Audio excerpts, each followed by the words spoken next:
Mulabwanji everyone, hope you're having a beautiful day wherever you are.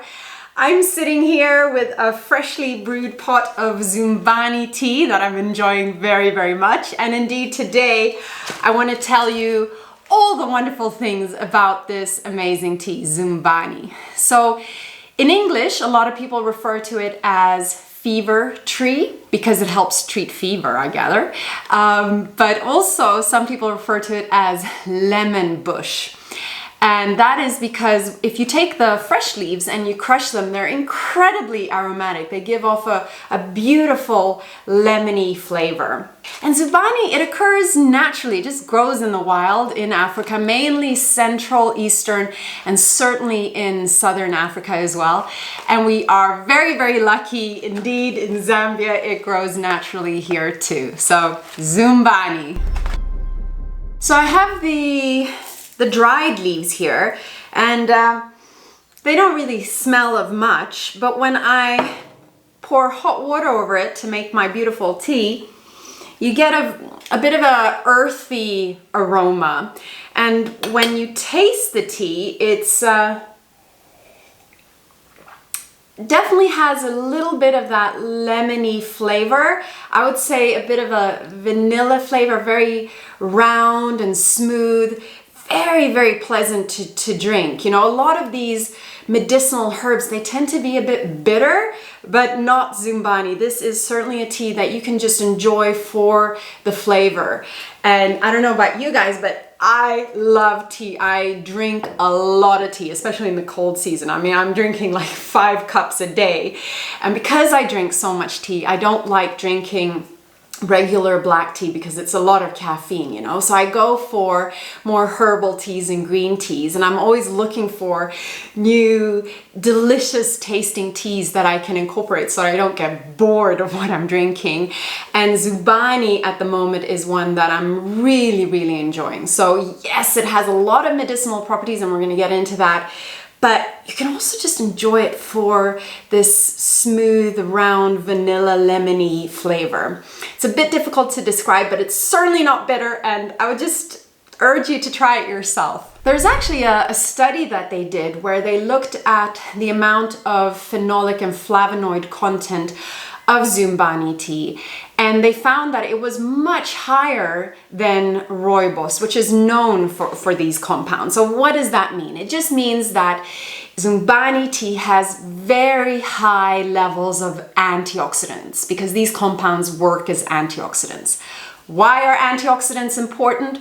Well, you probably know, but basically, our bodies are continuously producing free radicals, just through normal metabolism, just through living, exercising, everything that we do, but also through the food we eat and perhaps toxins, chemicals that we are exposed to. We're producing these free radicals in our body, and they can damage cells and tissues and lead to inflammation and degenerative chronic illnesses and aging, of course. And where antioxidants come in is that they can stop these free radicals. They basically help protect your body from these free radicals.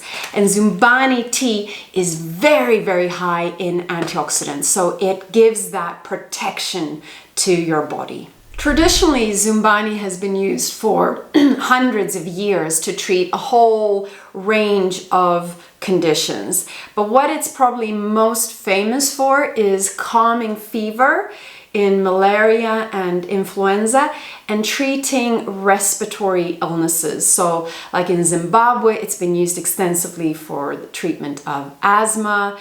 In South Africa, it's used for bronchitis, but throughout the region, it's been used to help treat coughs and colds. Recently, Zumbani tea has received a lot of attention in this whole COVID epidemic era, specifically in Zimbabwe, where it was widely championed as something you could use against COVID-19.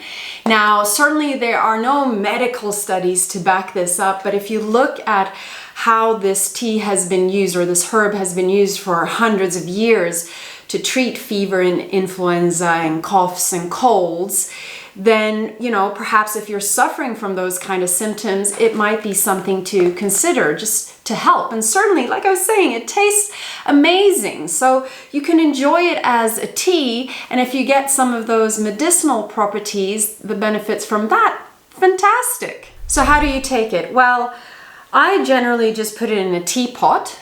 If you don't have a teapot, just take some of the leaves, put in your teacup and pour boiling hot water over it. Let it brew for like 2 to 5 minutes before you drink it. Obviously you can sieve out the leaves if you want to, but you know, sometimes if I don't have my teapot and I'm just drinking it from a cup where I've put the leaves and put hot water on there, and I get a leaf in my mouth, I just chew it and swallow it. It doesn't taste bad. And certainly, I recently learned, like in India, where they also have Zumbani, they actually eat the leaves as a relish. They cook with it. So for them, it's like a vegetable, okay? So don't be scared to eat it as well.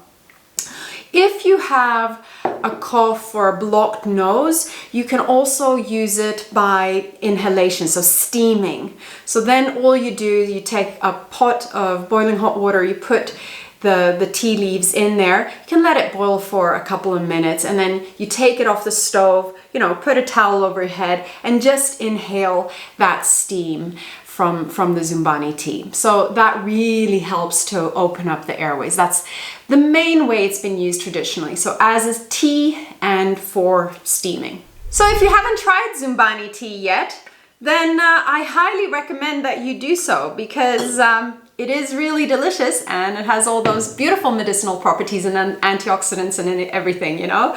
So give it a go and let me know what you think in the comments. Until next time, guys, have a great day. Bye.